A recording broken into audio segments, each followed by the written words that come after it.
दोस्तों, अगर आपसे पूछा जाए कि आपका जीवन का उद्देश्य क्या है या आपसे पूछा जाए कि आप जीवन में क्या चाहते हो, तो कई तरह के आंसर आप लोगों से मिलेंगे। परंतु अगर आप ढंग से विचार करोगे और आत्मचिंतन आत्ममनन करोगे तो आपका संभवतः यह जवाब होना चाहिए कि मैं जीवन में खुश रहना चाहता हूँ।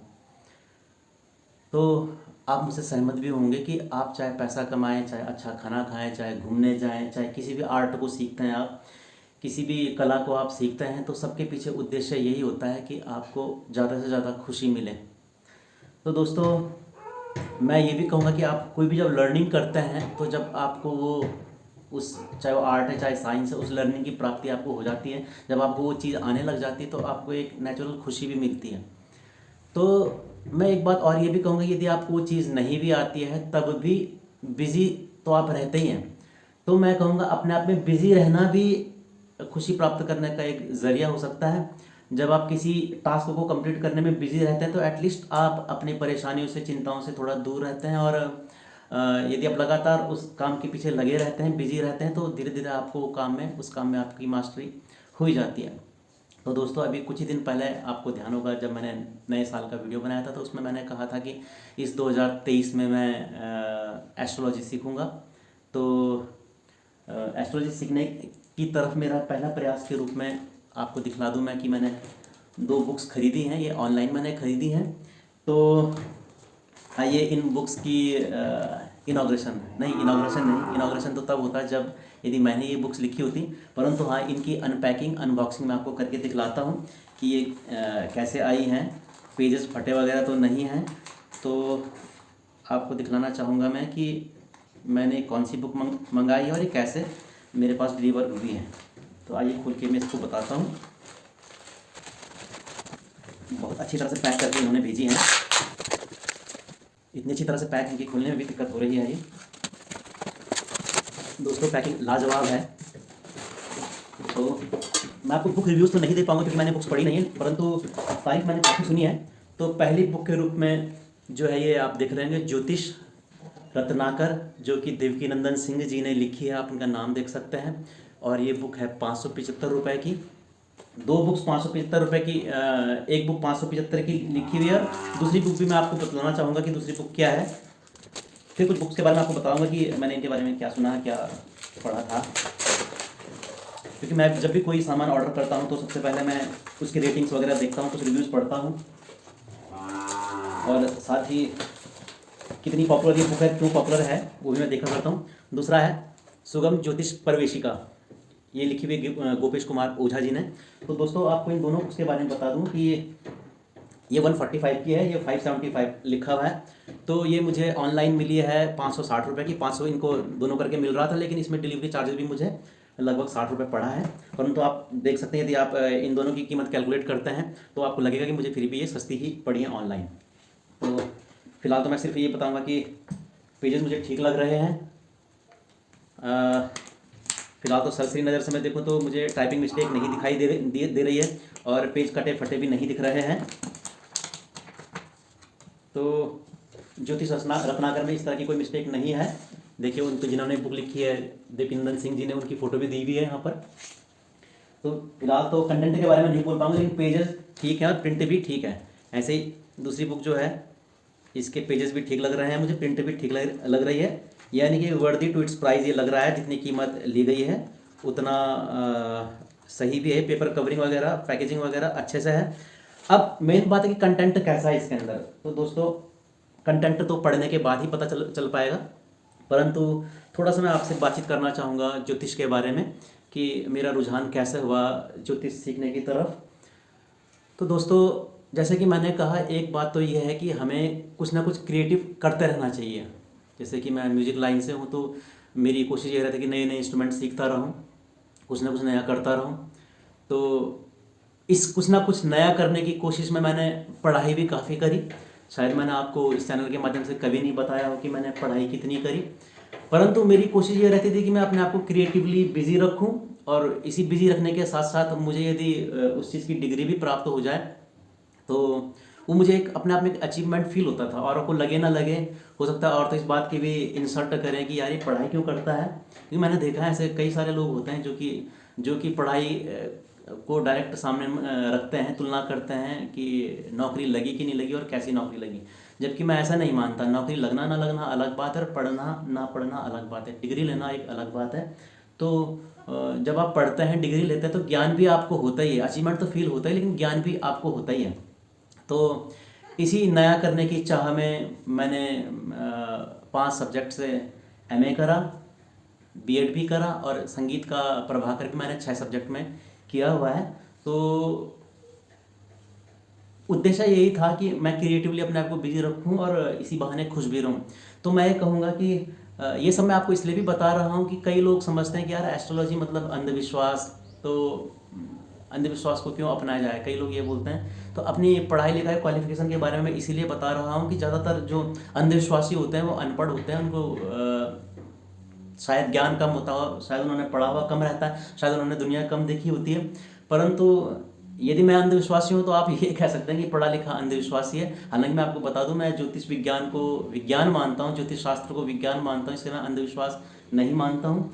और मेरा मानना ये भी है कि जब तक आप किसी कसौटी पर उस चीज़ को, उस शास्त्र को कस ना लें, जब तक वो खरी ना उतर जाए, तब तक आप उसको अंधविश्वास नहीं कह सकते हैं। भाई हो सकता है किसी के लिए वो अंधविश्वास और किसी के लिए वो विज्ञान हो, किसी के लिए वो शास्त्र हो, किसी के लिए वो वैज्ञानिक घटना हो।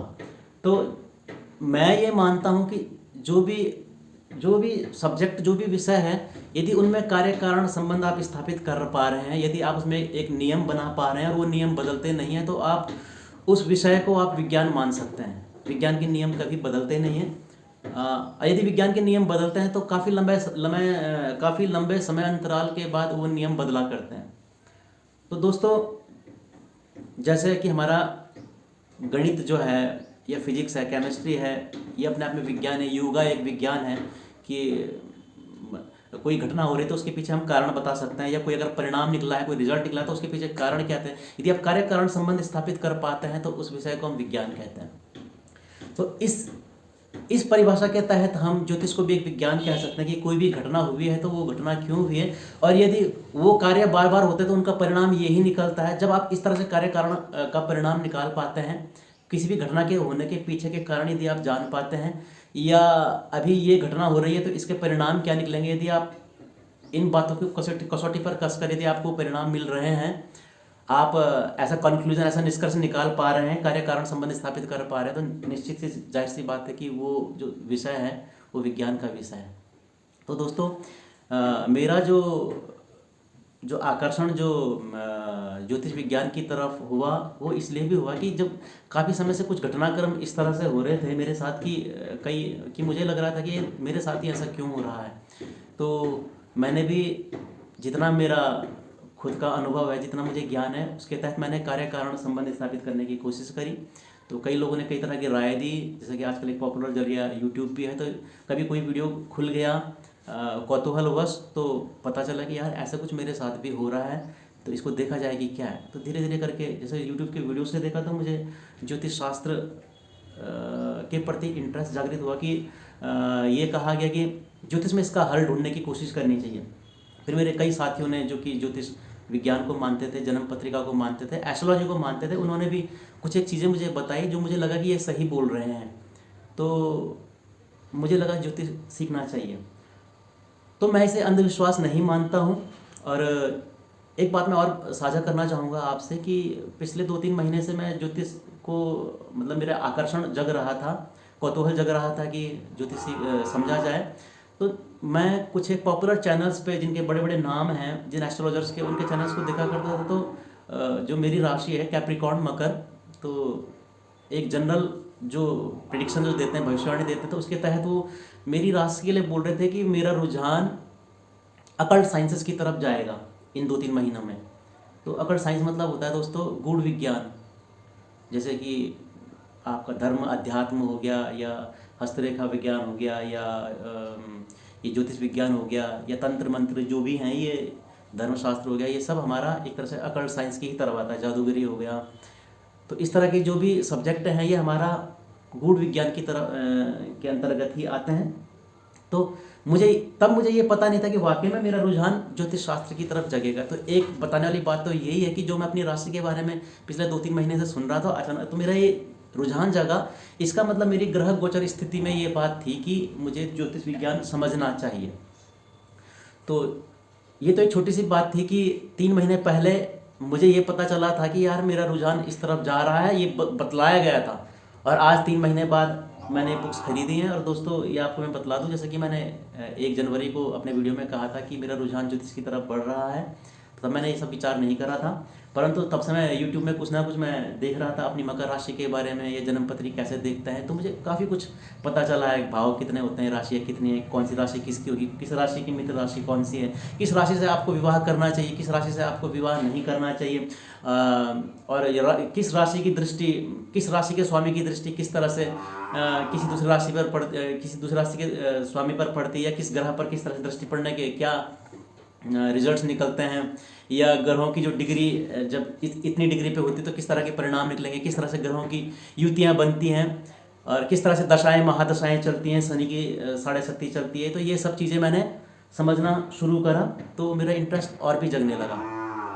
तो दोस्तों मैं ये नहीं मानता हूँ कि ज्योतिष अंधविश्वास है।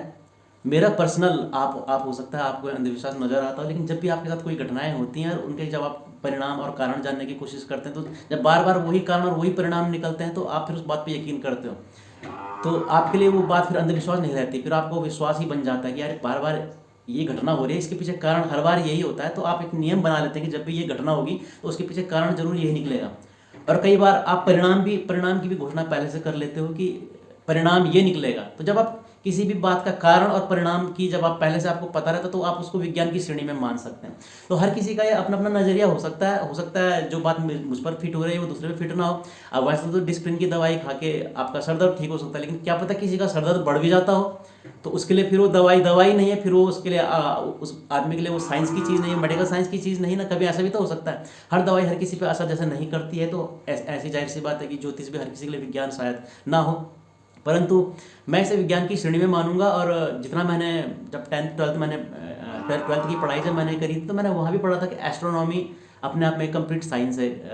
ग्रह गोचर स्थिति जो है कितनी डिग्री पे क्या है, कितनी दूरी पे क्या है, ये जब ये घोषणाएं, ये भविष्यवाणियाँ जब हज़ारों साल पहले हो चुकी थी, तो जाहिर सी बात है कि अंधविश्वास की बात नहीं है। और किस ग्रह की स्थिति कैसे होने पे, किस कोण पर होने पर उसके परिणाम हम लोगों पे क्या निकलते हैं, जब बार बार ये घटनाएं होने लगी, तो जब कई सालों के अध्ययन के बाद सारी मानव जाति पर उन ग्रहों की स्थिति के होने से जो परिणाम निकले, जब उनकी बार बार उनके जो परिणाम निकले, परिणामों में जो साम्य देखने को मिला कि हर बार ऐसा ही हो रहा है इस ग्रह के यहाँ पर आने से, तो कार्य कारण संबंध स्थापित हो गया। यानी कि हम प्रिडिक्शन कर पाए कि ऐसा होने पर ऐसा होना, चांद की स्थिति पे होने पर ज्वार भाटा आएगा तो ये होगा, उसमें लोगों के मनों की स्थिति ये होगी। तो फिर इस तरह से जब रिजल्ट हर बार एक जैसे निकलने लगा और रिजल्ट के पीछे जो कारण थे वो भी पता चलने लगा, तो इस कारण ही एस्ट्रोलॉजी को भी साइंस माना जाने लगा। तो दोस्तों मैं ये कह रहा हूँ जैसे कि जब जिस भी चीज़ के आप नियम बना सकते हैं, जिस विषय के आप नियम बना सकते हैं, यदि वो नियम काफ़ी सालों तक एक जैसे रहते हैं और उनका रिजल्ट भी वही निकलता, तो आप ऐसे विषयों को आप विज्ञान की श्रेणी में ले सकते हैं।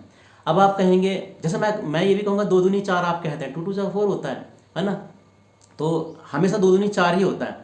तो आप इसको विज्ञान मानते हैं आप कि ये कोई भी 2 केमिकल जब आप उनको मिलाते हैं, उनकी रिएक्शन करते हैं तो एक नया केमिकल ये बनता है, तो हर बार वही बनता है ना। तो आपको रिजल्ट पता है, रिजल्ट के पीछे जो कारण है वो भी आपको पता है, तो आप उसको विज्ञान की श्रेणी में मानते हैं। ऐसे ही हमारे ग्रह गोचर की स्थिति के कारण क्या परिणाम निकलते हैं, हर बार वैसे ही परिणाम निकलते हैं, तो आप उसको भी विज्ञान मान सकते हो। अब रही बात कि ज्योतिष विज्ञान किस तरह का विज्ञान है, तो दोस्तों ज्योतिष विज्ञान जो संभावनाओं का विज्ञान है। संभावनाओं के विज्ञान से मेरा मतलब है कि कितने % चांसेस हैं कि अगर ग्रह स्थिति ऐसी बनी हुई है तो ऐसा रिजल्ट निकलेगा, ऐसा परिणाम निकलेगा। तो आप एक जनरल प्रेडिक्शन तो आप दे ही सकते हैं कम से कम कि ऐसा होने के चांसेस हैं तुम्हारे साथ। किसी का सपोज दुर्घटना का योग बना हुआ है या किसी का अगर मृत्यु योग बना हुआ है, तो दोस्तों मैं इतना तो कहूँगा कि अगर मृत्यु नहीं होती तो कुछ ना कुछ घटना दुर्घटना तो उस ग्रह स्थिति के कारण हो सकती है। हो सकता है किसी की जान ना जाए, लेकिन मृत्यु तुल्य कष्ट उस इंसान को हो सकता है जिसकी राशि में जैसा लिखा हुआ है।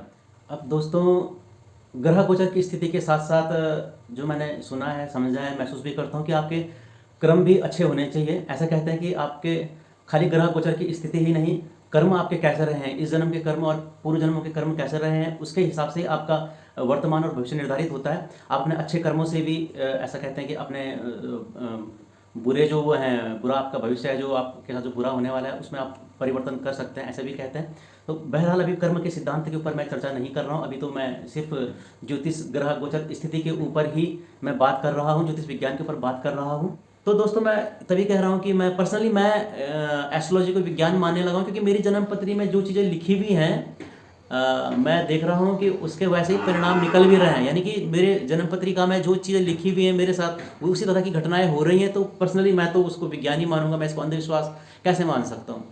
अब दोस्तों अगर आप ये कहते कि ना यार ये नियम एक पे लागू हो रहा दूसरे पे लागू नहीं हो रहा, तो दोस्तों ऐसे तो विज्ञान के नियम भी होते हैं कि भाई कोई करंट खा करके मर सकता है तो कोई करंट खा के किसी को जीवन भी मिल सकता है। जनरल एक नियम है कि भाई करंट लगेगा तो जान जा सकती है, लेकिन कभी कभी वो करंट आपने देखा होगा जब किसी पेशेंट पे लगाते हैं जिसको दिल का दौरा पड़ा हुआ है या जो जो सुन्न हो रखा है, जो बेहोशी की स्थिति में, तो उसको करंट जगाने के काम भी आता है वो झटका, है ना। जैसे मैं कह रहा हूँ कि नियम तो विज्ञान के भी बदल सकते हैं। अगर आप समयांतराल में देखोगे कई सारी थ्योरीज हमारी बनाई थी फिजिक्स में, केमिस्ट्री में, और जैसे समय बीता तो वो नियम भी बदल गए, बाद में कोई नई धारणा नया कॉन्सेप्ट आया। जैसे कि दोस्तों कुछ समय पहले तक कहते थे कि कोई आदमी अगर जल गया है तो उसे ब्लैंकेट के अंदर रखो, उसे पानी से बचाओ, कहते थे, आपको भी ध्यान होगा। लेकिन समय बदला, स्थिति बदली, तो ये कहा जाने लगा कि तुरंत उसको ठंडे पानी में रखो, ठंडे पानी से धो दो, बर्फ लगाओ उस पर। तो ये भी एक विज्ञान था एक तरह का, लेकिन विज्ञान का नियम बदला। मेरा कहने का तात्पर्य मेडिकल साइंस के भी तो नियम लगातार बदल रहे हैं। पहले क्या कहा जाता था, फिर क्या कहा जाने लगा, है ना। ऐसी दवाइयों के साइड इफेक्ट, दवाइयाँ जो कि मानव के इलाज के लिए है, मानव के कल्याण के लिए, कभी कभी उन दवाइयों का साइड इफेक्ट भी देखने को मिलता है। तो हम ये नहीं कह सकते कि अब वो विज्ञान का विषय नहीं है। तो दोस्तों मैं ज्योतिष विज्ञान के लिए भी कह रहा हूँ कि नियम तो अगर जिसको आप बेसिकली विज्ञान मानते हैं उसके नियम बदल रहे हैं तो ज्योतिष विज्ञान के भी नियम बदल सकते हैं। बाकी अपने अपने ऊपर है। किसी को हम ये कहेंगे कि भाई आप कोई कटहल की सब्जी को बहुत पसंद करता था, कोई बिल्कुल पसंद नहीं करता कि तुमने कटहल बनाया ही क्यों। तात्पर्य मेरा ये भी है कि जब तक आपके साथ वो चीज़ें नहीं होती हैं तब तक आपके लिए वो अंधविश्वास हो सकता है कि यार ये इसको क्यों मान रहा है। आपके लिए मानना मुश्किल हो जाता है कि कोई ज्योतिष विज्ञान जैसी चीज़ को कैसे मान सकता है। ग्रह चालों की स्थिति से, ग्रहों की दशाओं से आदमी के जीवन पर क्या प्रभाव पड़ रहा है, आप इस बात पर विश्वास नहीं कर पाएंगे कि क्या कहते हैं यार, एक आपको लगता है कि पत्थर ही तो है, कंकड़ मिट्टी ही तो है, उनका असर कैसे हो सकता है, या आग का गोला ही तो है, उसकी स्थिति का मनुष्य की स्थिति पर, मनुष्य के व्यवहार पर या मनुष्य के भाग्य पर क्या असर हो सकता है। आप मानने को तैयार नहीं रहते क्योंकि आपके साथ ऐसा नहीं होता है। लेकिन क्योंकि मेरे साथ ऐसा हो चुका है तो मैं तो उस बात को नकार कैसे सकता हूँ। मेरे लिए अंधविश्वास थोड़े ना हो सकता है। जो बातें मेरे लिए आज से 40 साल पहले लिखी जा चुकी थी, अब मैं देख रहा हूँ कि वो चीज़ें हो रही हैं, तो मैं इसको कैसा नकार सकता हूँ। मेरे लिए तो विश्वास ही है। बाकी दोस्तों अपने अपने मान्यताएँ हैं। जब तक आपके साथ जो घटना नहीं होती है तब तक आप उसको नहीं मानते हैं। हालांकि मैं अंधविश्वासी नहीं हूँ, जैसे मैंने पहले भी कहा कि मैं भी वेल क्वालिफाइड हूँ, मैं भी हर चीज़ पे इतनी आसानी से विश्वास नहीं करता हूँ। तो अभी मेरा जो विश्वास बना है कार्य कारण के कारण ही कि मैंने देखा कि यार ऐसा ऐसा हो रहा है, तो फिर मुझे बतलाया गया कि ये सब ज्योतिष विज्ञान के ही विषय हैं, तो आप इसका मनन चिंतन करो। तो इसी सिलसिले में मेरा रुझान जगने लगा ज्योतिष विज्ञान की तरफ। तो फिर मैंने सोचा यदि ज्योतिष विज्ञान को पढ़ करके मैं कुछ सामाजिक कल्याण या लोगों का भला कर सकूं तो बहुत अच्छा। यदि मैं इसकी पढ़ाई कुछ डीपली कर पाऊँ तो शायद मैं लोगों का भी कल्याण कर पाऊँगा, और एटलीस्ट मैं अपना तो कर ही सकता हूँ कि अपने बारे में कुछ प्रेडिक्शंस जो मुझे पहले से पता रहेगा कि यार ऐसा हो रहा है तो अब क्या हो सकता है, या इससे बचने के क्या उपाय हो सकते हैं, मुझे क्या नहीं करना चाहिए।